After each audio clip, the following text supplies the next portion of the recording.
말씀은 신약성경 61페이지 마가복음 5장 35절부터 43절까지 봉독합니다.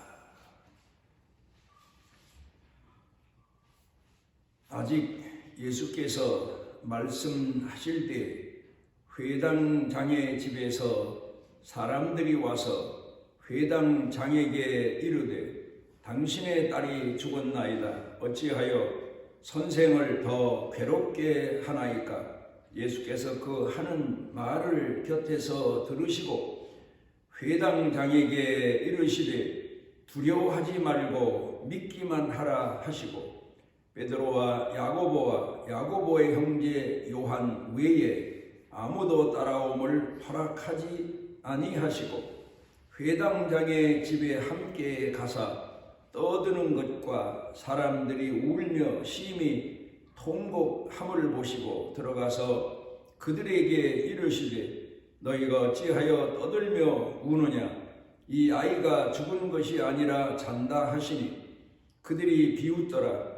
예수께서 그들을 다 내보내신 후에 아이의 부모와 또 자기와 함께 한 자들을 데리시고 아이 있는 곳에 들어가사 그 아이의 손을 잡고 이르시되 달리다굼 하시니 번역하면 곧 내가 내게 말하노니 소녀야 일어나라 하심이라.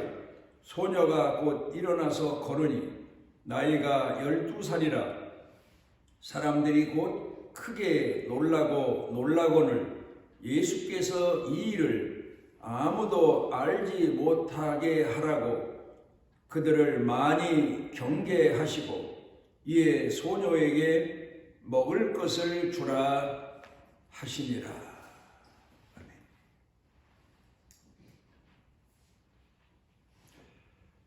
하나님에 대한 별명이라고 할까요? 두 가지로 하나님을 말할 수가 있습니다. 사랑의 하나님, 그렇게 말할 수가 있고, 또 하나는 역사하시는 하나님, 이제 그렇게 말을 할 수가 아마 있을 겁니다. 우리 기독교는 성경에서 예수님께서 비유를 들어 말씀하신 내용이 두 가지가 있는데 그 중에 마태복음 6장에서 비유를 드신 말씀의 내용을 보면은 사람들이 씨앗을 그 항아리에 창고에 담아 두기만 하면 그렇지 오래되면 바구니가 나서 못 먹게 된다. 못 쓰게 된다. 종자 씨앗으로 삼을 수 없게 된다. 그런 말씀이죠. 그건 우리가 다 경험한 일입니다. 그 다음에 또 예수님께서 말씀하신 내용들을 또 돌아가서 보게 되면 이런 또 말씀이 비유의 말씀이 있습니다. 예를 들면 옛날에 그 돈 하면은 되게 동전이죠. 그걸 땅에 묻어두거나 수건에 쌓아두면 녹이 나서 못 쓰게 된다. 이제 그런 비유의 말씀을 하신 내용이 나옵니다. 그런데 이 내용들을 다시 깊이 생각해 보면 농사 비유의 씨앗에 대한 말씀이기도 하고 또 돈에 대한 말씀이기도 하지만 결국 생각해 보면 씨앗이라는 것도 계속 풍성하기 위해서는 땅에 심고 가꿔야 되고 거둬들여야 되고 돈이라는 것도 더 늘어나기 위해서는 투자해서 장사해야 돈이 늘어나고 안 되면 은행이라도 갖다가 저금을 해놔야 돈이 늘어난다. 그냥 두게 되면 오래 두게 되면 종자 씨앗이 바구니가 먹어서 다 부스러져서 못 쓰게 되고 먼지 되어버리고 말고 돈도 동록이 나서 그래서 쓸모없는 돈 값어치가 없어지고 마는 이제 그런 돈이 된다. 그런 말씀인데 이 말씀을 다시 생각해 보면 우리 신앙이 바로 그와 같다. 이제 그런 말씀입니다.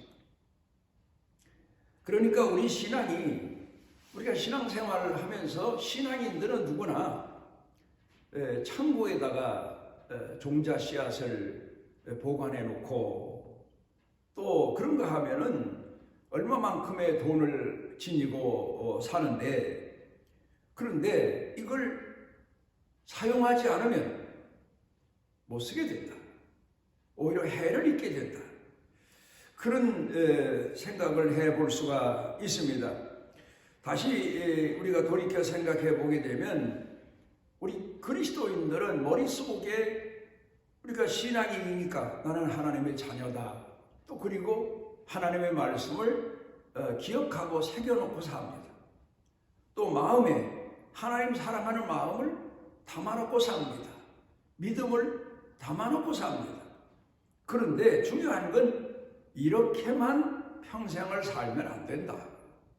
그래서 성경 가운데 보게 되면 담겨진 우리 생각 속에 담겨진 하나님의 말씀과 그리고 우리 마음속에 담겨진 하나님의 사랑의 믿음의 충만함을 위해서 성령께서 오셔서 충만하게 해주시도록 기도하고 살아야 된다. 그래서 우리 생각 속에 마음 속에 담겨진 하나님의 말씀과 하나님에 대한 사랑과 믿음이 넘쳐나서 행동으로 옮겨져야 된다. 삶으로 이어져야 된다. 이제 그걸 우리가 생각해 볼 수가 있습니다. 그래서 우리 기독교는 사세계 종교가 아닙니다. 우리나라에도 보게 되면 사세계 종교가 있죠. 옛날부터 전통적으로 내려오는 사세계 종교, 그렇죠. 그런데 우리 기독교는 시편 1편에서 강력하게 말씀하는 내용을 보게 되면 묵상의 종교다. 묵상이라고 하는 말은 배가 고픈 맹수가 줄인 맹수가 배를 채우기 위해서 산과 들을 헤매면서 사냥할 것을 발견해서 사냥할 것을 사냥해서 자기 배를 채우는 것, 그게 묵상의 어원입니다. 그러니까 우리 신앙인은 하나님께서 내게 주신 말씀대로 살기 위해서 종자 씨앗을 땅에다 심고 가꾸고 거두는 것처럼 돈을 투자해서 열심히 우리가 이익을 남기기 위한 그런 경영을 해서 얻는 것처럼 생활을 통해서 우리 삶을 통해서 하나님께 영광 돌릴 신앙인으로 충성스럽게 살아가는 삶 자체가 참 중요하다. 그걸 생각해 볼 수 있습니다. 그래서 저는 나이가 들어서 하나님 앞에 기도하는 두 가지 내용이 있습니다. 하나는 마태복음 15장 또 마가복음 7장에서 나오는 이 부스러기에 관한 말씀이 있습니다. 혈루병으로 앓던 여자가 예수님 옷자락을 잡아서 병을 고침받습니다. 그때 예수님께서 그의 병 나은 것을 보시고 그 여자를 만나서 이제 말씀을 하시는데 거기서 내용이 중요한 게 예수님께서 보니까 그 부스러기에 관한 내용을 그 여인이 이야기하고 있지 않습니까? 그 딸이 흉악히 귀신 들려서 있는데 예수님 고쳐달라고 애원을 하니까 예수님께서 그 여인을 돌아보시고 그런데 그건 그 여인의 믿음이 아주 크기 때문에 그 믿음을 다른 사람들에게 드러내 보이시기 위해서 예수님께서 그를 잠깐 몇 번 시험해 보신 거다. 그렇게 우리가 볼 수 있겠죠. 그 여인이 그렇게 딸이 흉악히 귀신 들렸다고 애원하면서 예수님께 애원하는데 예수님 모른 척하고 가십니다. 그러니까 제자들이 예수님 하도 시끄러우니까 저 여자한테 뭐라고 말씀하셔서 보내십시오. 그러니까 예수님께서 나는 자녀의 떡을 취해서 개들에게 던지지 않는다. 그러니까 이 여인이 올소이다. 그러나 나는 개입니다. 개와 같은 인간입니다. 유대인들이 말하는 대로. 그러나 개도 주인의 상에서 떨어지는 부스러기를 먹나이다. 그러자 예수님께서 네 믿음이 크다. 그러니까 예수님께서 이 여인을 시험하신 것은 믿음이 떨어지도록 시험하신 게 아니라 믿음이 더 커지도록 단련시키시고 훈련시키시기 위해서 개라는 말씀을 사용하셨고, 유대인들이 그렇게 이방 여인을 취급했었으니까 사회적인 관습에 의해서. 그러나 이 여인은 사회적인 관습 이상을 믿음을 가진 그런 여인으로 예수님께 말씀드려서 예수님께서 그 여인의 딸을 고쳐주신 내용이 나옵니다. 그래서 보면 부스러기 떡, 목회할 때는 늘 상에 가득 음식을 차려서 성도들에게 나누어 주는 것처럼 이제 그런 풍성한 신앙 생활을 할 수 있었지만, 이제 은퇴하고 나서는 그런 일도 할 수 없게 되니까 하나님 앞에 제가 기도하는 내용이 부스러기 일이라도 하나님 주십시오. 그게 제 기도 제목입니다. 내용입니다. 그런가 하면은 또 하나는 시편 71편에서 9절 18절에 나오는 내가 늙을 때에 나를 버리지 마시고 내 몸이 쇠약한 때에 나를 떠나지 마소서. 그 내용을 저는 이제 성구 액자를 만들어서 우리 교회에서 지금도 지난번에도 은퇴하는 분들에게 이 액자를 나누어 줍니다. 기도 제목을 삼으라고. 내가 늙었다고 해서 하나님이 버리신 데가 없지만 문제는 그겁니다. 젊었을 때나 늙었을 때나 내가 하나님을 갈망하고 사모하고 열심히 신앙생활 하는 게 중요한데 그걸 상실해버리는 경우가 참 많습니다. 젊었을 때에는 부흥사 노릇도 하고 젊었을 때에는 교회 성도들 앞에서 대단히 큰 하나님의 사람인 것처럼 그렇게 살던 분들이 은퇴하고 나서 몇 년 후에 만나보니까 이건 평신도만큼도 신앙이 없는 이제 상실하고만 그런 분들을 어쩌다 만납니다. 참 안타깝습니다. 그래서 늙어도 뜨거운 열정의 마음을 가지고 하나님을 공경할 수 있도록 성령께서 나를 버리지 마옵소서, 그런 기도 내용입니다. 우리가 아는 대로 성령께서 우리 속에 오셔서 믿음을 주지 않으시면, 믿어지게 하지 않으시면 하나님이 믿어질 수가 없는 게 인간입니다. 그래서 하나님 앞에 기도하는 게 부스러기 일이라도 주시옵소서. 또 하나는 하나님 앞에 기도하는 내용이 나를 늙은 때 병약한 때 떠나지 마시고 늘 내 가슴에 뜨거운 성령의 불로 하나님 앞에 순종자로 충성자로 살아가게 주십시오 하는 게 제 기도 내용입니다. 우리 신앙인은 끝까지 마지막까지 행동하는 신앙인으로 살다가 하나님 앞에 부름받는 것이 산 신앙인의 소원이어야 되고 모습이어야 되는 겁니다.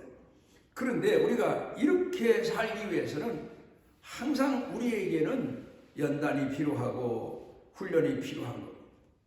그래서 우리 생활의 삶에는 우리 평생토록 일을 해야 되고, 그렇지 않으면 우리가 고난을 당하면서 믿음이 훈련되어지고 또 일하면서 믿음이 훈련되어지고 사랑을 실천하면서 사랑이 성숙해가고 또 우리가 봉사하고 헌신하면서 나도 모르게 내가 하나님을 더 확실히 믿는 신앙인이 되고 더 뜨겁게 사랑하는 신앙인이 되고 행동하는 신앙을 통해서 하나님 앞에 더 가까이 나가게 되고 열매를 많이 거두어 드리는 그런 신앙인으로 평생을 살아갈 수 있는 겁니다. 그런데 하나님께서 우리에게 두 가지를 주십니다.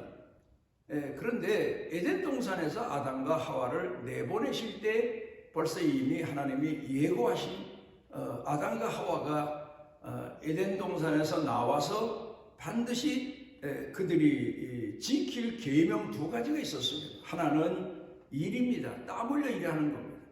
또 하나는 고난입니다. 귀한 것을 얻기 위한 고난입니다.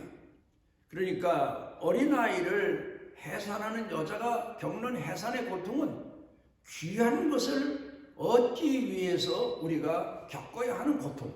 이건 여인에 관한 일이긴 하지만 성경을 통해 보면 여인만이 아니라 우리 신앙인들은 귀한 것을 얻기 위해서는 희생도 해야 되고 헌신도 해야 되고 고통도 겪어야 되고 아픔도 겪어야 되고 그런 연단의 과정입니다.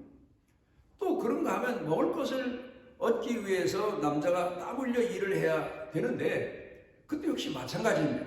우리가 이 땅에서 열심히 일을 하는 그런 신앙인으로 살아가면서 잃어버린 믿음을 회복하도록 하나님이 에덴 동산에서 아담과 하와를 세상으로 내보내신 겁니다. 그냥 풍성한 가운데서 모든 게 다 우리 요새 말로 말하면 공짜로 얻어지는 그런 인생을 살다 보니까 신앙이 자라질 않으니까 하나님께서 에덴에서 내보내셔서 고난을 통해서 일을 통해서 하나님 사랑이 커가고 믿음이 자라가고 그래서 하나님이 구원하실 만한 물론 그런 행동으로 구원받을 수는 없습니다만은 우리가 하나님 앞에 연단받는 과정을 거기서 배우게 됩니다. 다니엘서 10장 가운데 보면 다니엘이 나라를 위해서 마음에 작정하고 21일 동안을 기도하기로 합니다.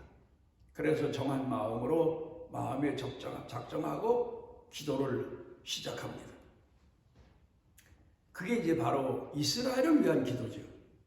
그런데 하나님께서 그 기도를 시작한 다니엘이 기도를 시작한 날 응답을 하십니다. 그래, 다니엘이 저런 마음을 가지고 하나님 앞에 기도하는데 그 다니엘의 기도에 응답을 허락을 하십니다. 그래서 그 허락한 응답을 가지시고 성경의 내용을 보게 되면 바로 나중에 이 땅에 육신의 몸을 입고 오신 하나님의 아들 예수님이십니다. 구약에 보면 가끔 하나님이 이 땅에 사람의 몸으로 사람이 그래 보니까 또 그래 하나님의 형상을 알 수 있으니까 오신 적이 아브라함 때도 있었고 이제 야곱과 씨름할 때도 오셨고 그러지 않습니까? 예수님이 응답을 가지고 이제 오십니다. 오시다가 그날 하나님이 응답하셨는데 다니엘이 21일 작정하고 기도하는 그날 응답하셨는데 응답이 떨어져서 그 응답을 가지고 오시는데 바사 나라 군대가 막습니다. 예수님 오시는 길. 그래서 지체하다 보니까 21일이 거의 다 지나간 겁니다. 그러자 하나님께서 미가엘 천사장을 보내셔서 그 바사 나라 군대를 물리치고 그리고 다니엘에게 이제 응답을 가져다가 주시면서 다니엘과 만나셔서 대화하시는 내용이 다니엘이 고백한 내용 가운데 기록한 가운데 나옵니다. 거기서 우리가 하나 생각해 봐야 됩니다. 성경에 보면 믿고 기도해라. 믿고 기도하는 것은 하나님이 이미 응답하신 줄을 믿어라. 그런 얘기를 우리 많이 합니다. 그런데 응답이 더딜 때가 많죠. 왜 그 자리에서 기도했고 하나님이 그 자리에서 응답하시마 그래 내가 내 기도를 들어주면 하셨으면 그날로 그 시간으로 기적이 일어나야 되는데 어떤 때에는 몇 년 지나서 응답이 올 때가 있고 또 어떤 때에는 내가 까마득히 잊어버렸는데 그때 가서 하나님의 기도 응답이 그때 가서 나타날 때가 있고 왜 그렇습니까? 그 과정을 지나는 동안에 우리가 하나님 앞에 연단받게 하시기 위해서 그 응답이 우리에게 늦게 나타난다는 사실을 알 수가 있습니다. 또 하나는 욥기서 42장 5절을 보게 되면 욥이 하나님을 공경하는 신앙인으로 살지 않았습니까? 그래서 그가 하나님을 믿는 믿음을 가지고 얼마나 충성스럽게 살았으면 동양에서 의인이요 헤아릴 수 없는 엄청난 부를 가진 부자로 살아갑니다. 그런데 하나님은 그에게 연단이 필요하셨던 겁니다. 믿음의 연단이 필요하셨습니다. 그래서 모든 걸 하루아침에 에덴 동산에서 아담과 하와를 세상으로 내보내신 것처럼 하루아침에 욥이 가진 모든 걸 다 하나님이 빼앗게 하십니다. 그만한 믿음의 훈련 받을 만한 사람이기 때문이기도 합니다만은 자녀 다 하나님이 걷어가시고 그가 가진 재산 다 잃게 하시고 심지어 그와 함께 있던 부인도 집을 나가게 하시고 또 그런가 하면 자기 몸에 만신창이가 되도록 상치병이라고 해요. 가려워서 못 견디는 거예요. 그런 사람들이 있더라고요. 상치병이라는 거. 제가 목회하면서 오래도록 기억에 남는 게 막 몸부림을 쳐요. 근데 그때는 약도 병원도 그렇게 흔치 않아서 그냥 그렇게 살다가 돌아가셨는데 너무 안타까운 적이 있습니다만 하여튼 욥이 그래서 기와장으로 자기 몸을 긁으면서 다 잃어버렸으니까 길거리에 앉아서 그러면서 탄식을 하니까 친구들이 몰려와서 네가 죄를 졌냐 여러 가지 질문도 해보지만 욥은 나는 순수한 마음으로 하나님을 공경했지 내가 지어진 건 없다 내가 생각하는 게 없다 그러면서 어떻든 간에 오랜 기간 동안을 연단을 받습니다. 그러다가 그가 그 고난과 역경을 겪고 난 다음에서 비로소 하나님이 그를 불쌍히 여기셔서 이제 치료하시고 회복시켜 주시기 위해서 오셔서 만납니다. 그때 욥이 고백한 내용이 내가 귀로만 듣던 하나님을 내가 눈으로 보나이다. 그 말은 내가 생각 속에 있던 하나님이 마음속에만 있던 하나님이 실제 내 생활 가운데 오셔서 나와 함께 하시고 응답하시는 하나님을 내가 이제 알게 됐나이다. 역사하시는 하나님, 우리와 동행하시는 하나님, 우리 생활 삶에 섭리하시고 이끄시는 하나님임을 제가 이제 알게 됐습니다. 이제 믿게 됐습니다. 눈으로 보고 믿습니다. 그렇습니다. 오늘 성경 본문 말씀으로 돌아가서 보면 오늘 이 본문 말씀에 아주 귀한 내용이 하나 있습니다.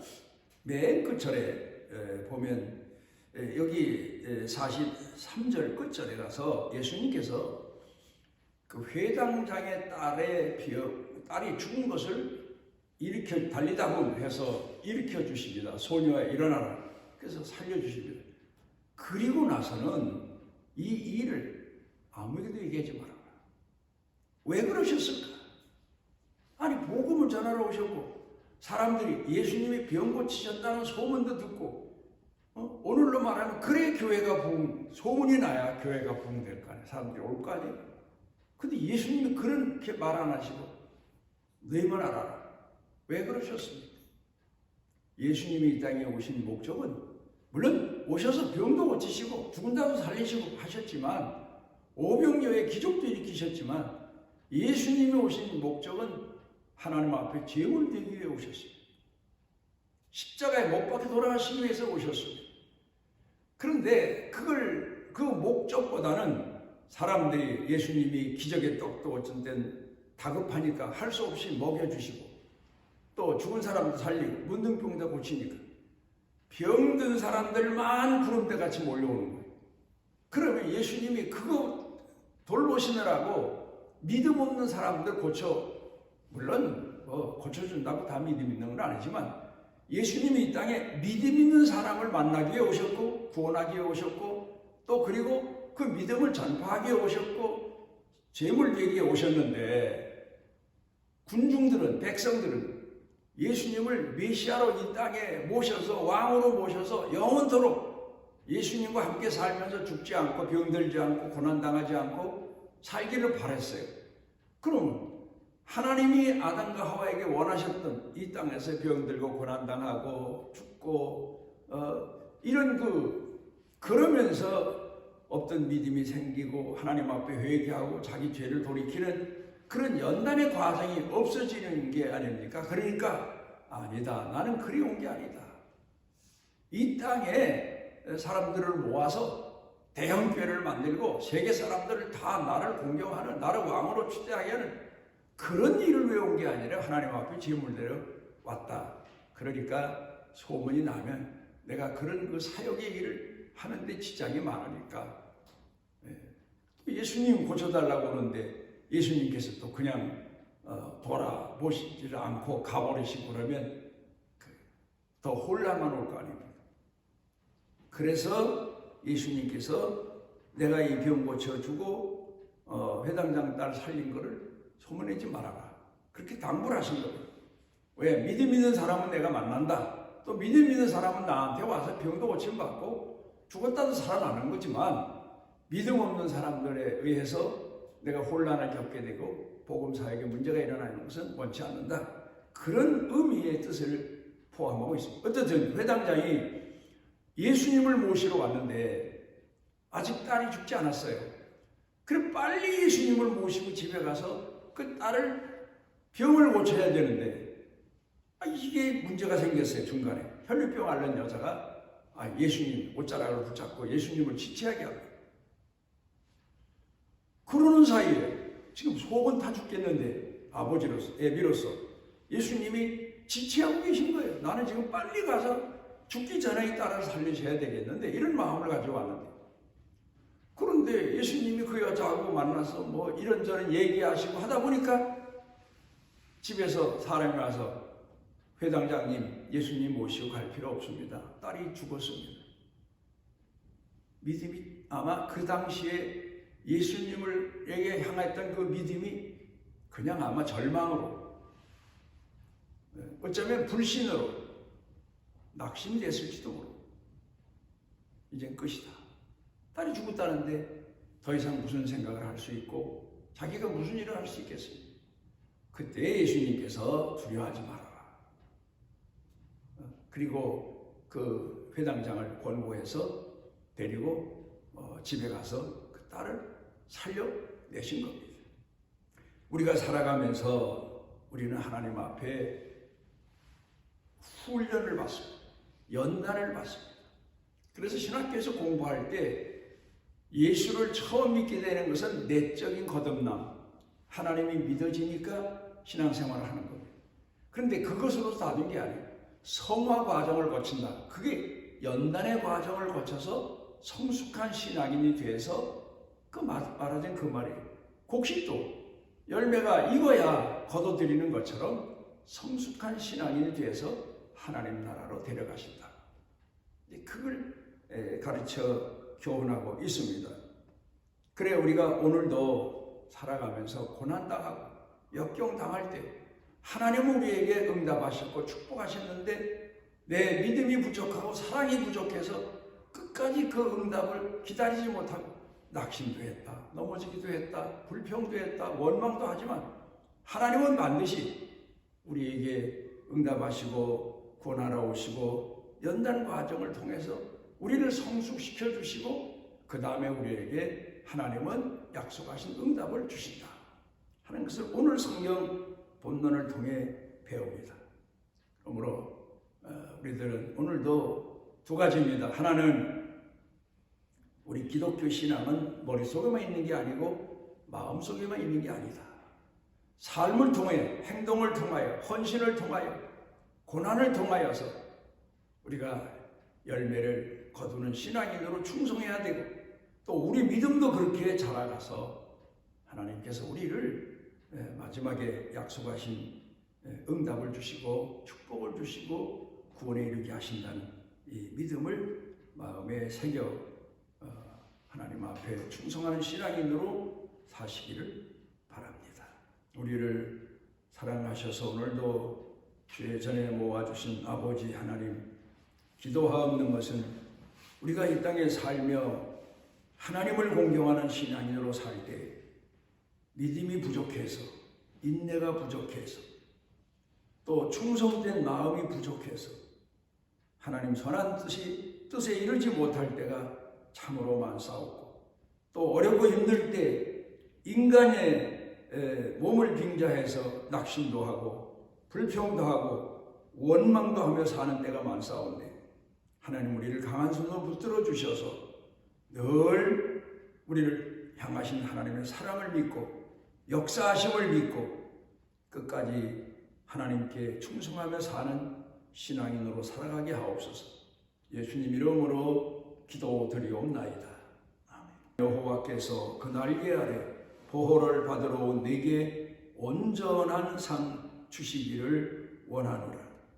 오늘도 우리의 어리석음을 아시지만 포기치 아니하시고 사랑하시고 품에 품으시고 우리 삶을, 우리 생애를 인도하시는 우리 주 예수 그리스도의 무한하신 은혜와 타락함을 아시고 부패함을 아시고도 우리 죄값을 독생자를 내어주셔서 다 치르게 하신 만극하신 아버지 하나님의 사랑하심과 우리 속에 내재하셔서 우리가 알고 있는 하나님 말씀대로 순종하고 충성하도록 이끄시고 풍성케 하시는 성령님의 능력의 은총이 사랑하는 자녀들 생각 속에, 마음 속에, 사는 생활 속에, 가족, 일터 경영 중에, 그리고 온 교회 중에 넘치고 넘치도록 함께 하시기를 축원하옵나이다.